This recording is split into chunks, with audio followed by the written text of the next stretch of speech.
सुप्रभात मेरे प्यारे बच्चों, आप सब कैसे हैं। आशा करती हूँ कि आप सब अपने घर पे सुरक्षित और स्वस्थ होंगे।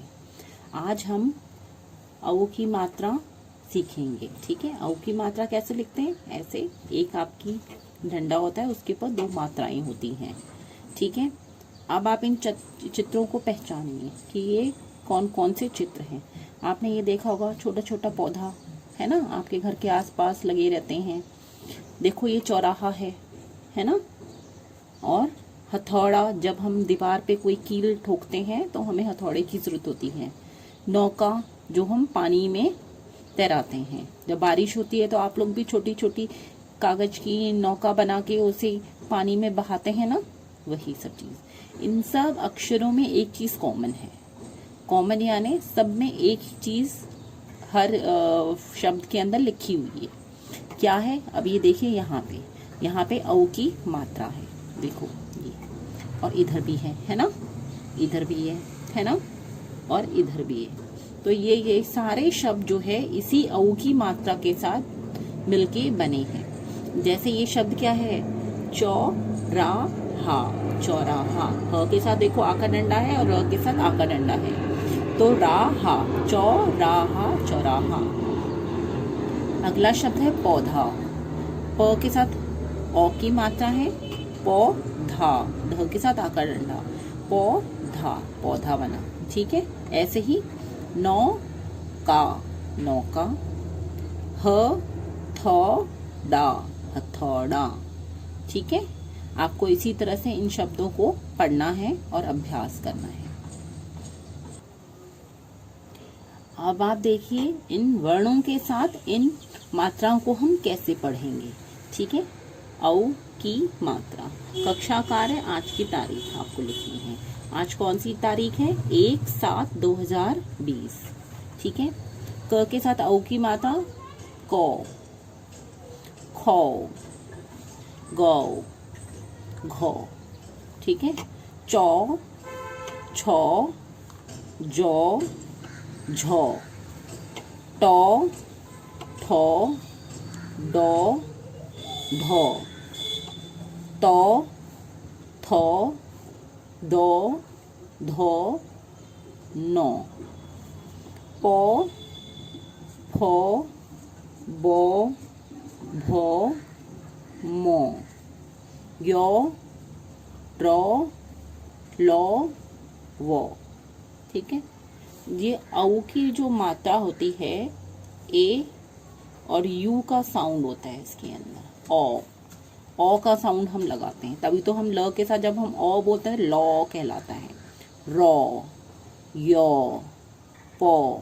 ठीक है, इसी तरीके से हम इन व्यंजनों का अभ्यास करेंगे। आपको ये व्यंजनों का अच्छी तरह से अभ्यास करना है, तभी तो आप इन शब्दों को पढ़ पाओगे, है ना। बिना अभ्यास के, तो बिना प्रैक्टिस के तो आप इन्हें पढ़ नहीं पाओगे। तो आपको इन वर्णों के साथ इनका अभ्यास करना है। अब ये हमारे कुछ शब्द आ गए हैं। ठीक है, अ की मात्रा के शब्द। अब देखिए ये क्या है, ये पिक्चर देख के एक बार बताइए क्या है। जो हम सब्जी भी बनाते हैं इसकी, लौकी है ना, लौकी है ना। ये क्या है, जो हम नहाने के बाद यूज करते हैं, तौलिया। ये काला काला पक्षी क्या है बताओ, ये काला काला पक्षी कौन सा होता है, कौवा। Very good. और ये नंबर 14 है। 14 को हिंदी में क्या कहते हैं, 14, है ना। और ये दीवार पे कील ठोकने वाला हथौड़ा, है ना। और ये क्या है, छोटा सा पौधा। आप लोग भी लगाते हैं ना अपने घर में पौधे। पौधों का लगाना बहुत जरूरी है, वही तो हमें ऑक्सीजन देते हैं सांस लेने के लिए, है ना। अब आपने देखा होगा लौकी, लौकी। तौलिया, तौलिया। ल में छोटी की मात्रा ली, तौलिया, तौलिया। कौआ, कौआ, है ना। चौदह, चौदह। हथौड़ी, हथौड़ी। देखो डी में बड़ी की मात्रा है ना। पौधा, पौधा। अब आपने इन शब्दों में देखा होगा कि मैंने सर्कल्स किए हुए हैं। सर्कल्स क्यों किए हुए हैं बताओ, है ना? ये सर्कल्स इसीलिए किए हैं क्योंकि ये सारी औ की मात्रा है, ठीक है? औ की मात्रा, ये सारी औ की मात्रा है। आगे हम इनके वाक्य पढ़ेंगे। आज अब हम इन वाक्यों को पढ़ेंगे, ठीक है? वाक्य सौरभ, सौरभ, सौरभ की मौसी, मौसी आई, यानी सौरभ की मौसी आई। मौसी कौन होती है आप सबको पता है ना, मम्मा की बहन, उनको हम मौसी कहते हैं। साथ, साथ में तीन, तीन खिलौने, खिलौने लाई। तीन यानी 3, है ना? खिलौने, टॉयज जो आपके होते हैं उनको कहते हैं। 3 खिलौने लाई। नौकर दौड़ा, दौड़ा आया। नौकर कौन होता है? जो हमारे घर में वर्क करते हैं ना, उनको हम नौकर कहते हैं, जो जिन्हें हम पेमेंट करते हैं ताकि वो हमारे घर में वर्क करें, ठीक है? तो नौकर दौड़ा, दौड़ा आया। जाकर एक चौकी लाया। चौकी क्या होती है आप बताओ? पता है आपको चौकी क्या होती है? चौकी बैठने की एक छोटी सी मुड्ढी कहते हैं, या चेयर टाइप में, चेयर भी नहीं कहेंगे, छोटा सा कम ऊंचाई वाली चीज होती है जिसपे हम बैठते हैं, उसे हम चौकी कहते हैं, ठीक है? एक बार फिर से हम इसको पढ़ेंगे बिना समझाए।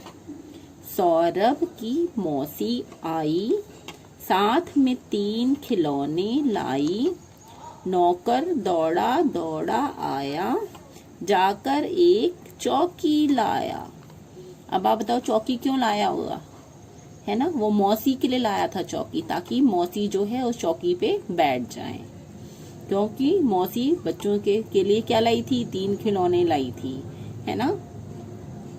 इसीलिए जब आपके घर में कोई गेस्ट आता है तो आप उनको बैठने के लिए चेयर देते हैं ना, इसीलिए वो नौकर जो था वो चौकी लाया था मौसी के लिए। यहाँ पे आपका ये पार्ट कंप्लीट होता है। कल हम फिर से रीडिंग करेंगे सेम वाक्यों की और कुछ शब्दों की, ठीक है? आप अपने घर पे रहिए, सेफ रहिए और बार बार हैंड वॉश करना ना भूलें, ठीक है? Stay safe and be happy. Thank you and have a nice day.